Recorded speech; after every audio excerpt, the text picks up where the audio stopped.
Aspirin traces directly back to a remedy women once brewed in their own kitchens. It was one preparation among dozens, kept in a household room that most families today have never heard of. This was the still room, a practical workspace at the heart of pre-industrial home life. Long before commercial pharmacies were widely accessible, families relied on this domestic laboratory to prepare, preserve, and store their own medical supplies. Here, women managed a home health system using copper kettles, labeled jars, and handwritten recipe books passed down through generations. An elder reaching for a stoneware bottle was not practicing magic. She was opening a family archive of practical, seasonal knowledge. This physical space served as the foundation of everyday care, establishing a structured system of medical self-sufficiency. These preparations were understood as ordinary household wisdom, historically framed as sensible domestic support rather than guaranteed medical cures. One humble substance on the still room shelf carried thousands of years of global documentation before it ever reached a domestic cabinet. Honey stands as one of the oldest recorded wound dressings in human history. The Edwin Smith Papyrus, an Egyptian surgical text dating back to roughly 1600 BCE, explicitly prescribes applying honey to open ulcers. Centuries later, the Greek physician Dioscorides detailed its use for healing skin lesions in his 1st century text, De Materia Medica, while ancient Ayurvedic and Chinese records independently described these same practices. These parallel traditions across different continents show a universally recognized survival tool. A grandmother smoothing honey onto a child's scraped knee and wrapping it in clean cloth was practicing a tradition older than empires.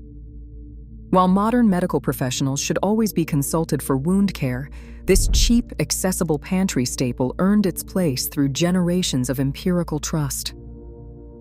Beside the honey jar stood baskets of dried willow bark, a remedy that directly connects ancestral gardens to the modern pharmacy. For centuries, rural families brewed willow bark tea to soothe stubborn fevers and joint aches, relying on empirical daily practice. In 1763, an Anglican clergyman named Edward Stone documented this exact traditional use in a formal paper for the Royal Society, providing an early scientific bridge to what households already understood. Decades later, researchers isolated the active compound, naming it salicin. By 1897, Felix Hoffmann synthesized this compound into acetyl salicylic acid, creating the mass-produced pharmaceutical known today as aspirin. This transition illustrates that many traditional home remedies did not simply disappear because they failed. Instead, the essential chemistry of the kitchen still room was extracted, standardized, and absorbed into the foundation of modern medicine. Other jars on the still room shelf offered gentle relief for the subtle disruptions of daily life, rather than acute injuries. Chamomile served as the household's quiet standby for nervous tension and digestive strain. This yellow and white flower was a recognized staple, formally documented in the earliest English botanical guides. John Gerard's 1597 herbal detailed its capacity to quiet the mind and ease the stomach, while John Parkinson's 1640 Theatrum Botanicum recommended simple infusions to encourage restorative sleep. For generations of families, brewing a warm cup of chamomile tea after a heavy meal or just before bed was a familiar household ritual. The old domestic cabinet did more than handle physical emergencies. It offered comfort for the ordinary, exhausting frictions of everyday living. Beside the chamomile dried in summer, elderberry syrup occupied a permanent place on the pantry shelf.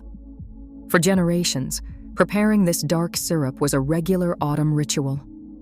Women gathered the ripe, dark purple berries, simmered them with honey, and preserved the liquid in stoneware bottles. This knowledge did not live in medical libraries, but in the domestic world of the family notebook. Handwritten recipe cards, passed from mother to daughter, preserved these instructions alongside baking recipes and sewing patterns. One diary entry from a daughter simply notes that her mother made a fresh batch of elderberry syrup every autumn as the cold winds began. This quiet, seasonal transmission kept practical family health knowledge alive, moving it steadily forward through the generations. The arrival of labeled commercial medicines in the late 19th century disrupted this domestic cycle. Branded patent tonics like Carter's Liver Tonic sold for 75 cents, while a jar of homemade elderberry syrup cost under 10 cents. Still, store-bought alternatives offered unmatched convenience. When the Pure Food and Drug Act of 1906 introduced strict standardization to protect consumers, it also redefined what counted publicly as real medicine. Unlabeled household preparations were quietly pushed to the margins. This transition was a cultural loss, as basic self-sufficiency moved out of the home. While these remedies are discussed strictly as historical knowledge, always consult a qualified healthcare professional for actual health concerns. If you want to try this yourself, I've linked everything you need in the description below. For medical concerns, consult professionals. Reclaiming this wisdom reconnects us to our roots. If you want to try this yourself, I have linked everything you need in the description below.